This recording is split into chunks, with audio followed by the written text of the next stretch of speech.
Herriko 16 gobernuz kanpoko erakundeek antolatutako aste solidarioak aurrera jarraitzen du. Egunero, ekitaldi ezberdinak antolatzen ari dira.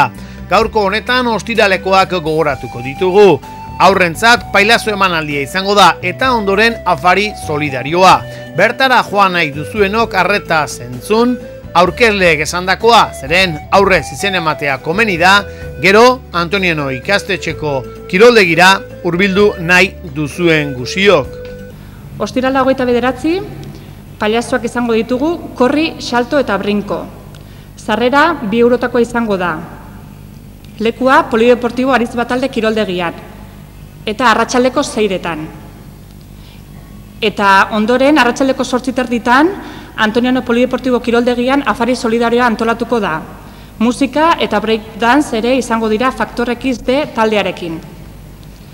Oraingo honetan, Bangazuko apaizpikoa Juan Jose Agirre izango dugu hizketaldia emanaz. Bertan, Zentroafrikari buruz hitz egingo du. Onuk, 6. herri txiroena bezala jartzen du herrialde hau. Ez dago asfaltatuako biderik, ez argirik, ez urik, eta gainera, baita 79 pertsona, Ejército de Liberación del Señorrek baiturik ditu. 15 urtetan zehar 300.000 pertsona hil dituzte, eta horien artean 7 konboniano misiolari. Afarira joan nahi dutenek, Caja de Ahorros Navarran kanen izena eman beharko dute. Bulegoetara hurbilduz edo eta telefono zenbaki honetara deituz. 943 899 0750.